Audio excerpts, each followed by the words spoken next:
क्या कोई भूत अपनी मौत के रहस्य से पर्दा उठाने में मदद कर सकता है? क्या कोई भूत सपने में आके बता सकता है कि हाँ, इस व्यक्ति ने उसकी हत्या की थी और इस कारण आज मेरी ये दशा है। कहानी कुछ ऐसी है कि मृतक महिला को उसके ही पति ने बेहद शातिर तरीके से मार डाला था और भूत ने सपने में आकर अपनी मौत के रहस्य को खोल दिया। आइए, आज हम बात करने वाले हैं ऐसे भूत की जिसने अपनी माँ के सपने में आकर के इस पूरे के पूरे मर्डर मिस्ट्री से पर्दा उठा दिया था। अमेरिका में एक भूत ने अपनी मर्डर मिस्ट्री सुलझाने में पुलिस की मदद की थी। ये घटना अमेरिका के वेस्ट वर्जीनिया राज्य में एक गांव के क्षेत्र की है, जिस गांव का नाम ग्रीन बियर काउंटी है।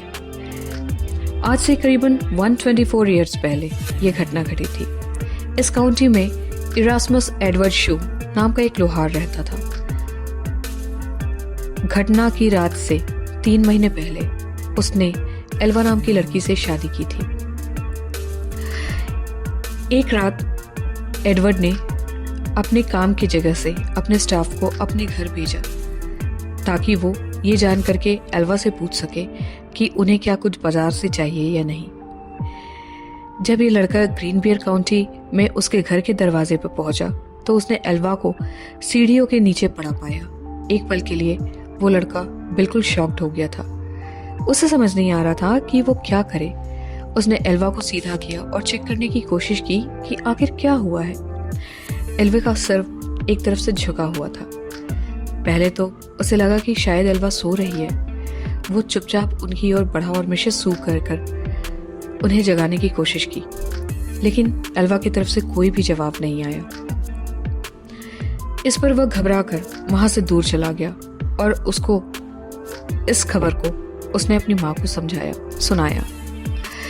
पड़ोस में रहने वाली उस लड़के की माँ ने एल्वा को बेसुध पड़ा देख वहां के लोकल डॉक्टर और सरकारी अधिकारी जॉर्ज डब्ल्यू कनब को बुलाया।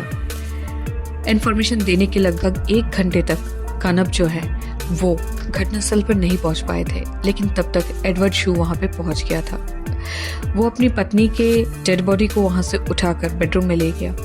उसने उसे नहलाए, कपड़े पहनाए और बिस्तर पे लिटा दिया। उसने अपनी पत्नी के मृत शरीर को एक ऊंचे कॉलर वाले कपड़े पहनाकर दफनाने के लिए तैयार किए थे और उसके चेहरे पे पर्दा डाल दिया था। इस टोटल इवेंट के दौरान जो सरकारी अधिकारी थे वो भी वहां पे मामले पे पहुंच गए। उन्होंने मृत महिला के शरीर की जांच शुरू कर दी। उस दौरान पति एडवर्ड शू ने अपनी पत्नी के सिर को गोद में रखकर रोना शुरू कर दिया। जब कनप ने एल्वा के सिर और गर्दन की जांच शुरू करने की बात की तो एडवर्ड शू बिल्कुल नाराज हो गए और गुस्सा दिखाने लगे। शू को इमोशनल देख करके कनप पीछे हट गए और वहां से चले गए। उन्होंने एल्वा के बाकी शरीर की जांच के दौरान कुछ भी गलत नहीं पाया और कनप ने कुछ हफ्ते पहले से ही एल्वा का इलाज कर रहे थे, क्योंकि एल्वा को प्रेगनेंसी से रिलेटेड काफी परेशानियां थी। इसलिए उन्होंने मृत्यु के कारण को अचानक आई बेहोशी करार दे दिया। एल्वा के शरीर को लिटिल सिविल माउंटेन के उसके बचपन के घर ले जाया गया और वहां पे दफना दिया गया। ताबूत में भी एल्वा के सिर और गर्दन को शू ने किसी और को छूने तक नहीं दिया और ना देखने दिया। हालांकि उसके इस बहुत ही अजीब व्यवहार को लेकर लोग वहां पे कुछ लोग शक भी करने लगे थे। बात तब खुलने लगी जब एल्वा की माँ इस बात को यकीन करने को तैयार नहीं थी कि उसकी बेटी मर चुकी है, वो भी नेचुरली। एल्वा की माँ जैन मेरी हेस्टर को छोड़कर हर कोई इस मौत को नेचुरल मान रहा था। वो शू को शुरू से ही पसंद नहीं करती थी और बिना किसी सबूत के एल्वा की माँ को ये यकीन हो गया था कि शू ने ही उसकी बेटी को मर्डर कर दी है। पर बड़ी बात यह थी कि सिर्फ एल्वा ही बता सकती थी कि उसके साथ क्या हुआ है। ऐसे में मैरी जेन हेस्टर ने एल्वा की आत्मा से बात करने का फैसला किया उन्होंने आत्मा को बुलाने के लिए कई तरह की स्पेशल पूजा प्रार्थना शुरू कर दी। कई हफ्तों तक सुबह शाम प्रार्थना करने के बाद उसे एल्वा की आत्मा से उत्तर मिला।